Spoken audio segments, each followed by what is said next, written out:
This was my last attempt, 6th attempt. जो गलतियाँ मैंने करी या मेरे तरह मेरे फ्रेंड्स ने करी जिनको टाइम लग गया था, और जो गलतियाँ उन लोगों ने नहीं करी जो वाकई में टॉपर्स हैं, जो फर्स्ट सेकंड अटैम्प्ट में फटाफट क्लियर हो जाते हैं, उनके एक्सपीरियंसेस मैं आपसे शेयर करूँगा।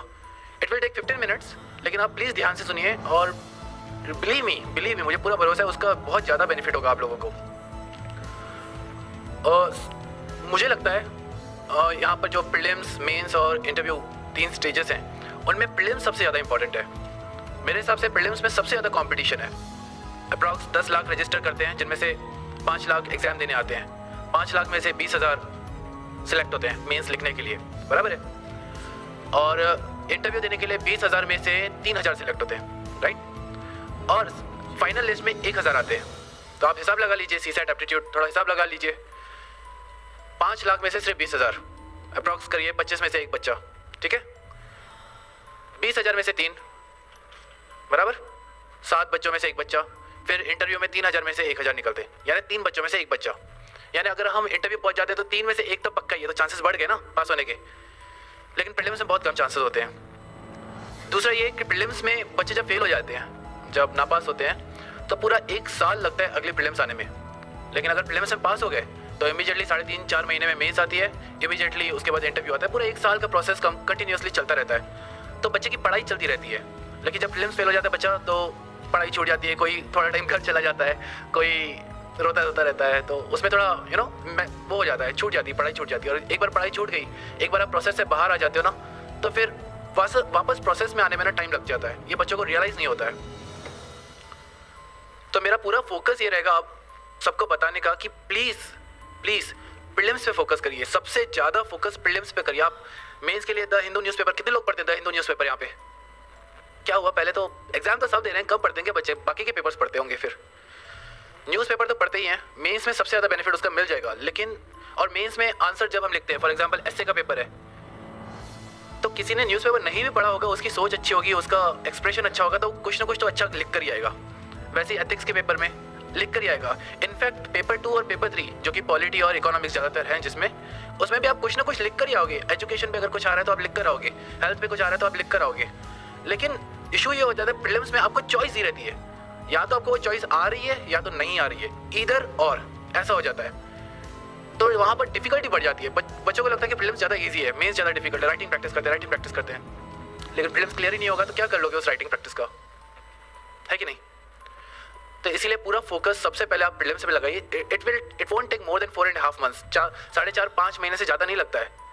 सर आपको डेफिनेटली बताया होगा सर ने इस क्लासेस में।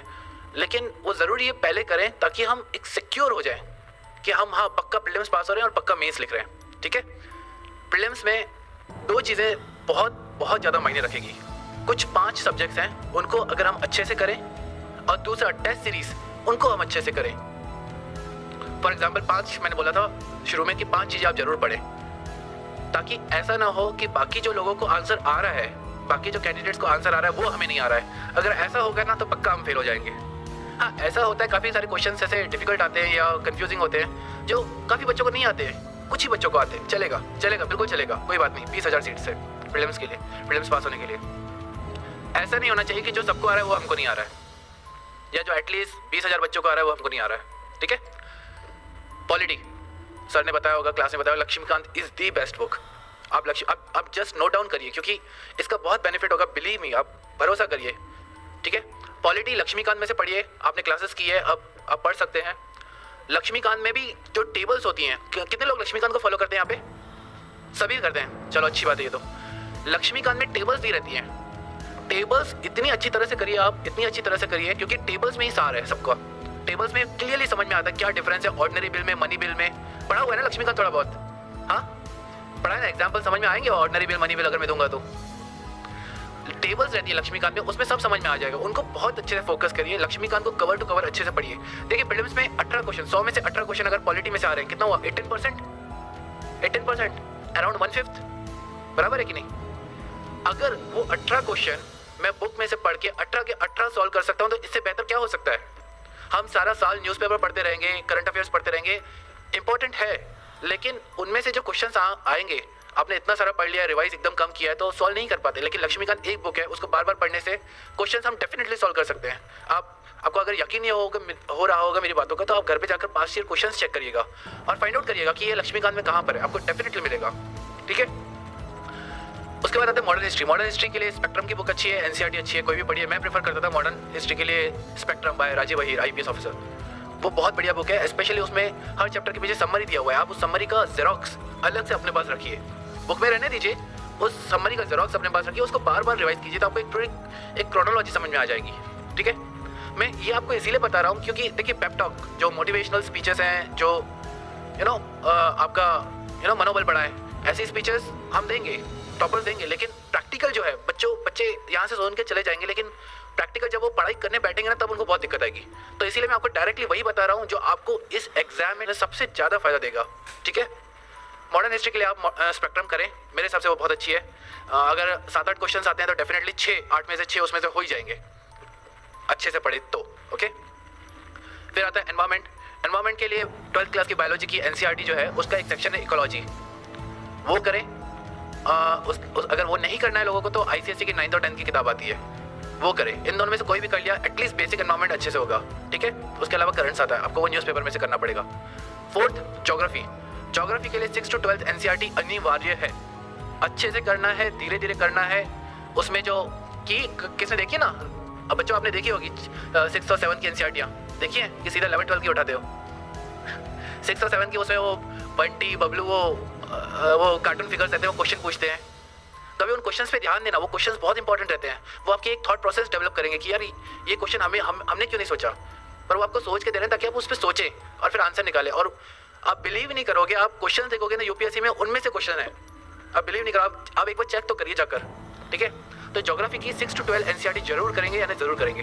ठीक है, मैपिंग पे ध्यान देंगे आप। मैपिंग पे आजकल 8 क्वेश्चन आ रहे हैं, 8 क्वेश्चन बहुत मायने रखते हैं। और मैपिंग एक बार पढ़ा हुआ है तो इमीडिएटली अगर याद आ गया एशिया में सीरिया कहाँ पर है, म्यांमार कहाँ पर है, कैसे जुड़े हुए हैं, ठीक है, स्पेशली एशिया का मैप, तो फटाफट क्वेश्चन सॉल्व हो जाएंगे। तो मैपिंग एशिया पर ज़्यादा फोकस करेंगे, India as well as Asia.